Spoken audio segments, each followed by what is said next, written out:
Imagine you're planning to study abroad in the country you always believed was the land of opportunity, where anyone who works hard can succeed, no matter their background. That was me. But just before I was about to leave Thailand, the world changed. COVID hit. Chinese health authorities are still working to identify the virus behind a pneumonia outbreak in the central city of Wuhan. At the end of February, the U.S. reports its first death and confirms 25 cases. But within days, that number swells to over 1,000. And this is where things really go downhill. COVID-19 can be characterized as a pandemic. Not only because of the virus, but the world could not be more dangerous from fellow human being. As I waited in isolation, preparing to travel, I saw these headlines. One after another. My family was terrified. And honestly, so was I. I knew not every place in the US would be dangerous, but I couldn't help but wonder, would it get worse? You might think all of this started with COVID, but the truth is, racism against Asian communities during public health crises goes way back. In the late 1800s, Chinese immigrants in California were blamed for smallpox and leprosy. That fear fueled the Chinese Exclusion Act of 1882, the first U.S. law to ban immigration based on race. In 1900, San Francisco officials falsely claimed that plague came from Chinese neighborhoods and locked down Chinatown. No scientific proof, just racism dressed up as public health. So when COVID-19 hit, history didn't repeat. It rhymed. What a terrible thing. But you don't hear them talking about COVID. COVID. To be specific, COVID-19. That name gets further and further away from China as opposed to calling it the Chinese virus.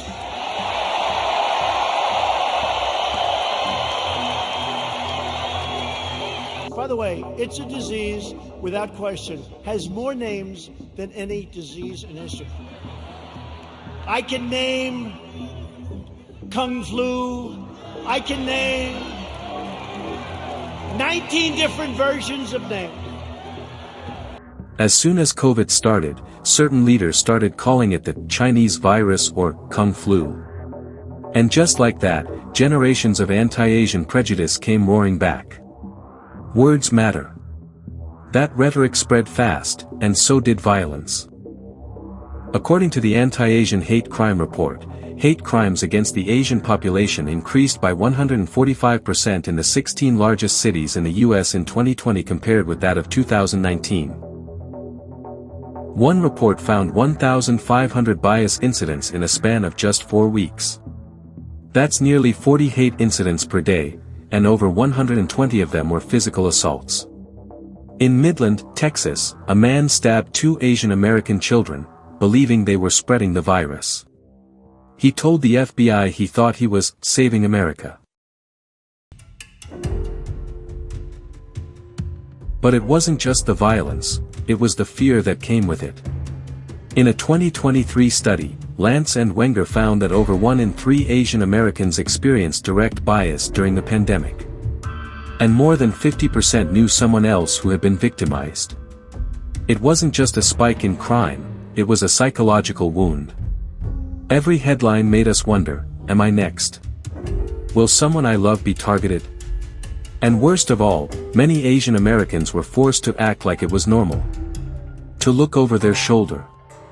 To avoid public places. To stay quiet.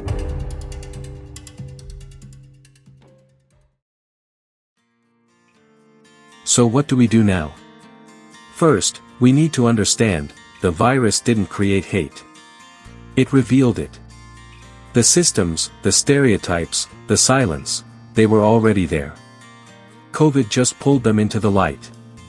That's why it's on all of us to push back, starting with 5 simple things. Media literacy. Don't believe everything online, especially if it blames a whole group of people. Digital literacy. If you're only hearing voices that confirm your own beliefs, you might be in an echo chamber. Step out. Science literacy. Viruses don't have nationalities. No one ethnicity brings a disease. Historical awareness. Learn the history. The past holds the blueprint for how racism spreads, and how to stop it. No discrimination and no violence. Speak up when you see hate. Support Asian voices.